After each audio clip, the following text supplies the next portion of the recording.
Ajay Verma advocate, वर्ष 2023 वार्षिक चुनाव में अध्यक्ष पद का प्रत्याशी हूँ।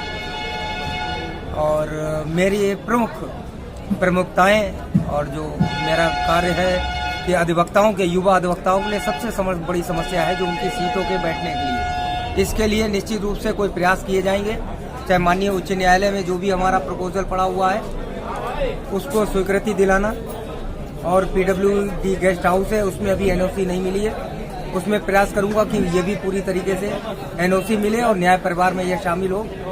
और जो वर्तमान समय में अधिवक्ताओं को मृतक राशि 25,000 रुपये बार की तरफ से दी जाती है, इसमें पूरा प्रयास रहेगा कि इस राशि को अन्य स्रोतों के माध्यम से इसको बढ़ाया जाए। ठीक है।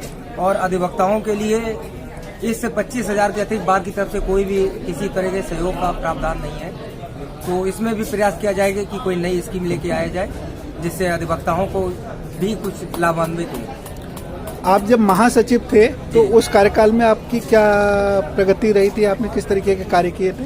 जी, प्रगति के लिए उस दौर में हमारे समय सबसे पहली बात तो यह थी कि महिलाओं के लिए पूरी जजेस परिवार में कहीं पर भी कोई महिलाओं के लिए टॉयलेट की व्यवस्था नहीं थी। सबसे पहले उसका निर्माण कराया था, मेडिकल कैंप लगवाया था, टेलीफोन डायरेक्टरी की प्रकाशन हुआ था।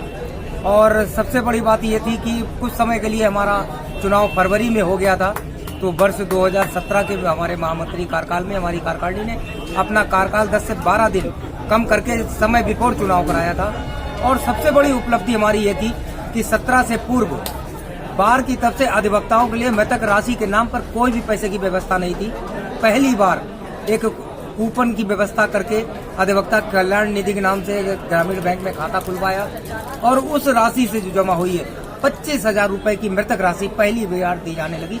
तो मैं इसे व्यक्तिगत रूप से अपनी उपलब्धि मानता हूं कि मैंने अधिवक्ताओं के लिए कुछ व्यवस्था की पैसे की, और ये मेरा पूरा प्रयास रहेगा अगर मुझे मौका मिलता है बतौर अध्यक्ष, मैं इसके लिए भी इस राशि को बढ़ाने का पूरा प्रयास करूंगा।